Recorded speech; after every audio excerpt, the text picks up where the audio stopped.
Assalamualaikum warahmatullahi wabarakatuh. Nah, alhamdulillah alladzi atana Ramadan bi kitabatis syam wa bi tanzilil Qur'an irsyadan lana linaili min indihi ar-ridwan. Asyhadu an la ilaha illallah wa asyhadu anna Muhammadan abduhu wa rasuluh. Allahumma fassalli wa sallim ala nabiyyina Muhammad wa ala alihi wa ashabihi, amma ba'd. Para pemirsa PWMU TV, pertama-tama saya sampaikan untuk mengikuti sunnah Nabi. Nabi berusaha untuk memberikan kabar gembira, terutama di akhir-akhir bulan Sya'ban dengan datangnya bulan Ramadan. Marhaban bi huduri Ramadan, ya. Selamat ya datang Ramadan. Ya. Kehadiran bulan Ramadan adalah kehadiran dari apa yang oleh banyak para ulama disebut dengan kehadiran Al-Madrasah Ar-Ruhiyah. Al-Madrasah Ar-Ruhiyah maknanya di bulan Ramadan inilah ya, rohani kita itu diedukasi, ya, disucikan. Dan kalau kita membaca firman Allah di surat Al-Baqarah 183, ya ayyuhalladzina amanu kutiba alaikumussyam kama kutiba alal ladzina min qablikum la'allakum tattaqun. Ya. Rangkaian ayat ini dimulai dengan seruan ya ayyuhalladzina amanu. Dimulai dengan prediksi iman. Baru sesudah itu kutiba alaikumussyam, ialah puasa atau as-saum. Nanti diakhiri dengan la'allakum tattaqun, yakni proses terus-menerus melaksanakan perintah-perintah Allah, meninggalkan segala yang dilarang. Ya, maknanya ya, tidak mungkin orang bisa berpuasa dengan sempurna kalau tidak memiliki iman. Demikian pula tidak mungkin orang selalu dalam situasi melaksanakan perintah-perintah Allah dan meninggalkan segala yang dilarang, kecuali kalau orang itu telah dengan baik menangkap esensi dari ibadah puasa. Ya. Puasa as-saum, jamaknya asyam, itu secara lugawi berarti al-imsak, menahan diri. Ya, menahan diri dari berbicara misalnya diungkapkan dengan istilah puasa berbicara. Nah, lalu secara syar'i sering kita maknai dengan al-imsaku huwa, yang dimaksud dengan al-imsak dalam arti as-saum itu as-saumu huwa al-imsaku anil akli wasyurbi, ya, wal mu'asarah bainar rajul wal mar'ah min tulu'il fajri ila ghurubi syamsi. Menahan diri dari makan dan minum dan menyalurkan libido seksual antara suami dan istri mulai dari munculnya fajar shadiq sampai dengan tenggelamnya matahari. Al-imsak, ya, dalam arti menahan diri, ini adalah ajaran yang sangat penting karena sesungguhnya, ya, dalam konteks beragama itu, kalau seseorang tidak bisa menahan diri, maka orang itu pasti gagal dalam konteks beragama. Ya. Menahan diri artinya kita menunda, ya, kenikmatan-kenikmatan, menunda untuk menghabiskan seluruh kenikmatan itu dalam hidup. Ya. Nabi menyatakan, idza lam tastahi fasna ma syi'ta. Kalau engkau tidak malu, maka lakukan apa saja.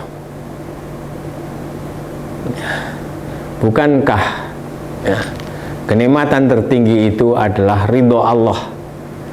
Kenikmatan tertinggi itu adalah nanti di akhirat dengan surga Allah, dengan maghfirah Allah. Ya.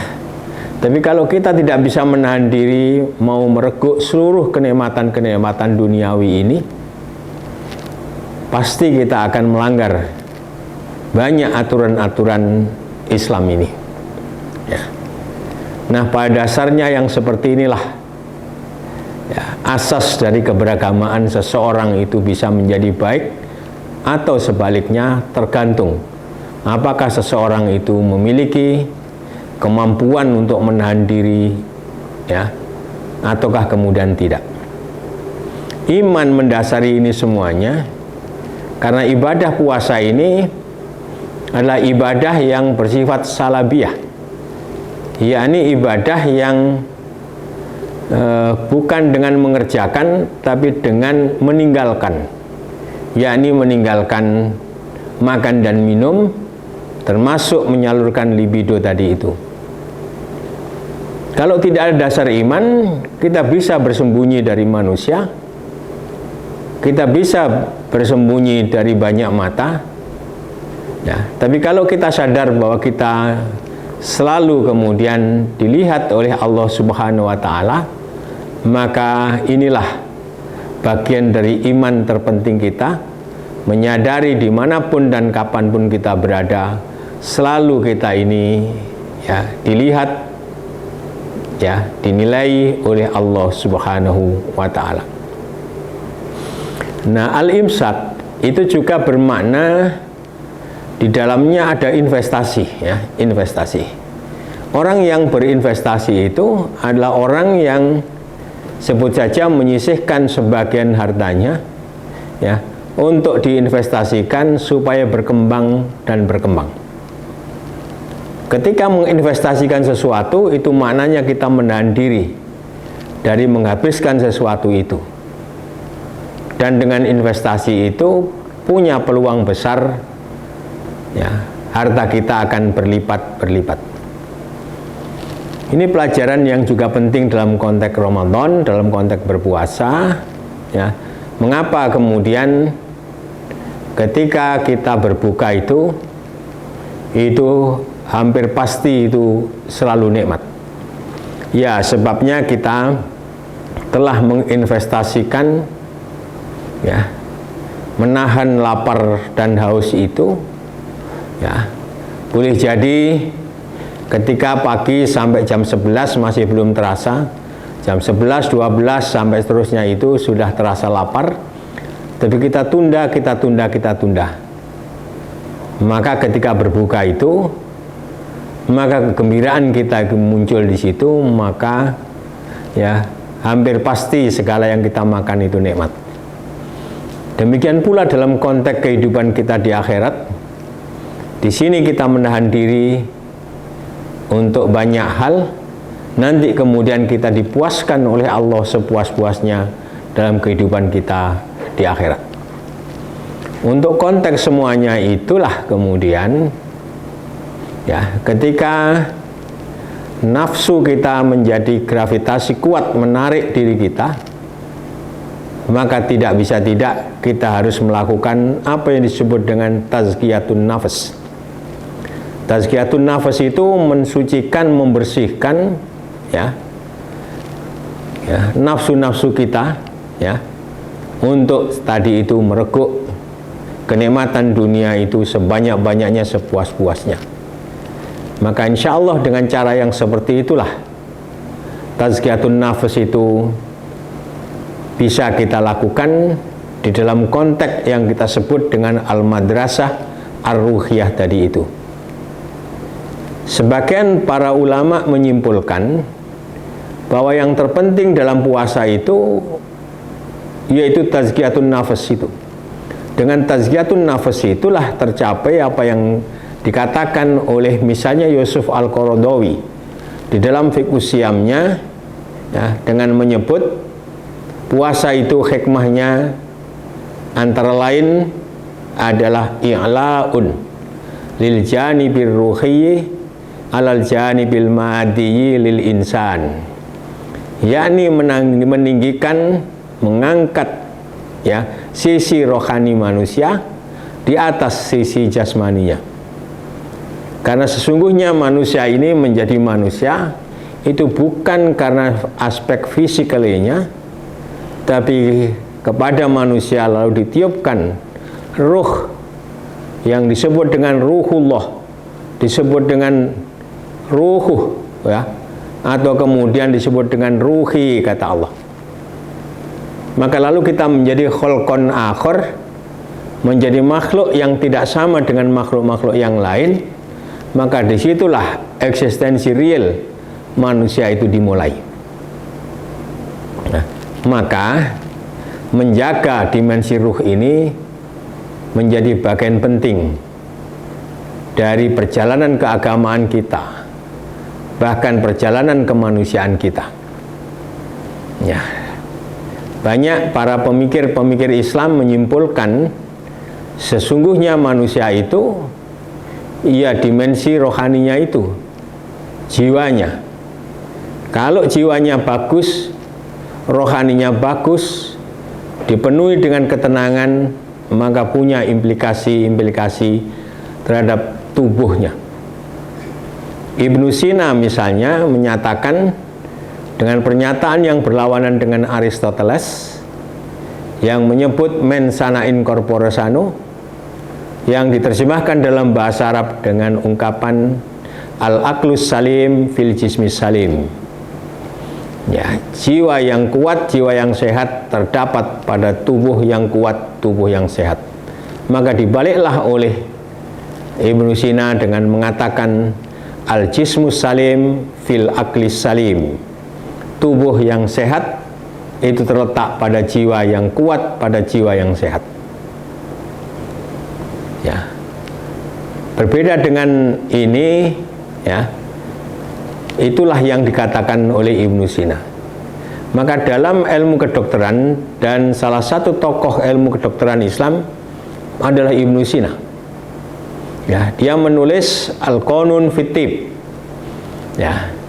Ini terkait dengan paradigma-paradigma dalam konteks kedokteran.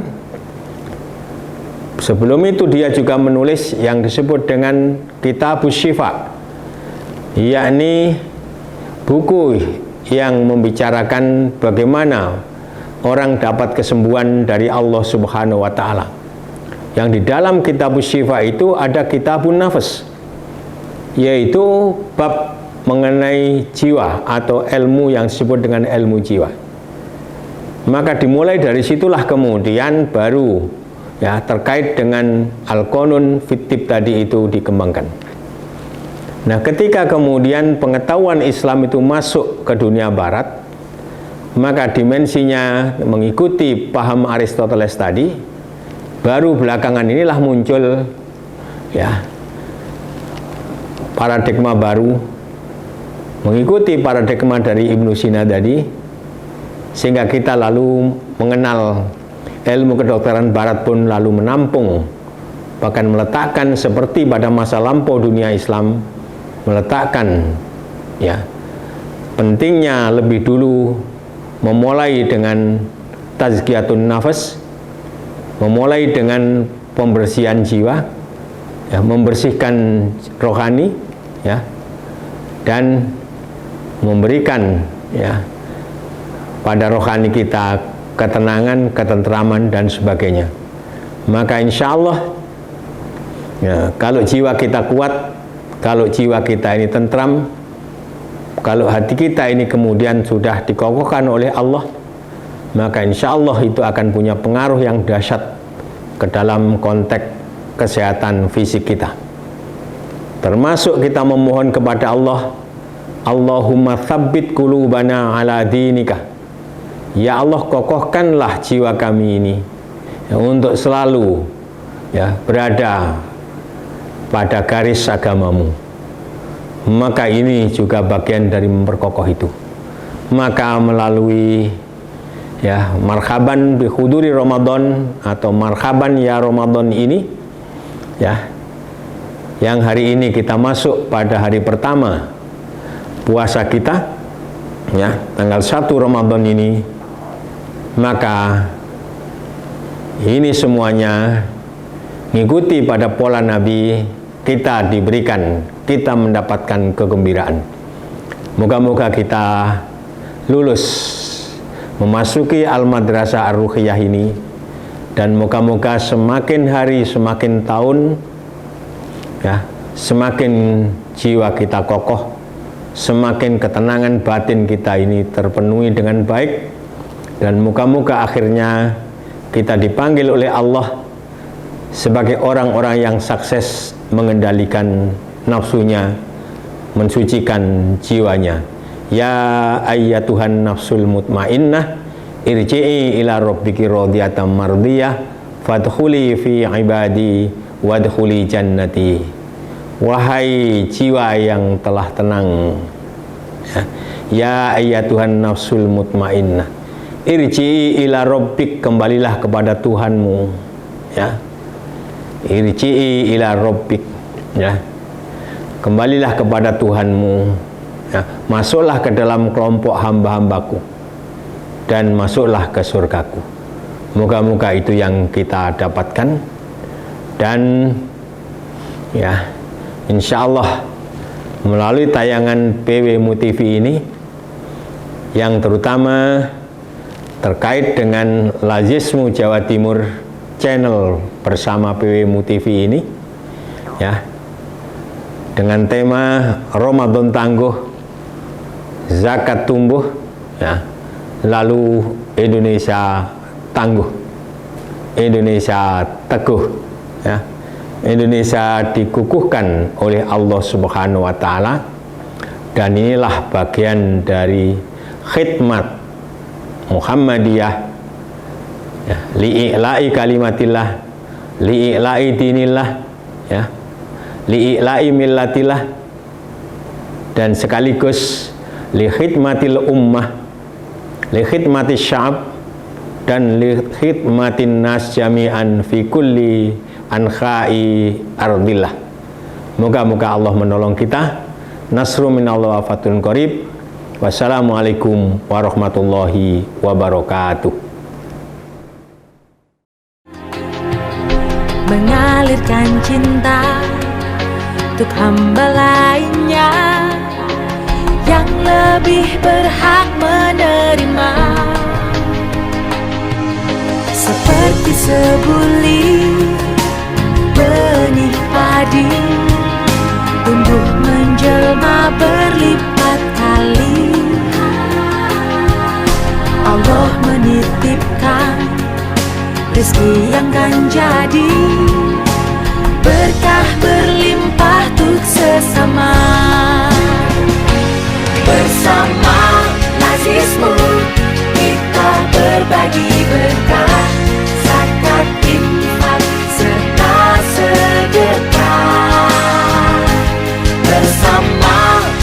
egoisme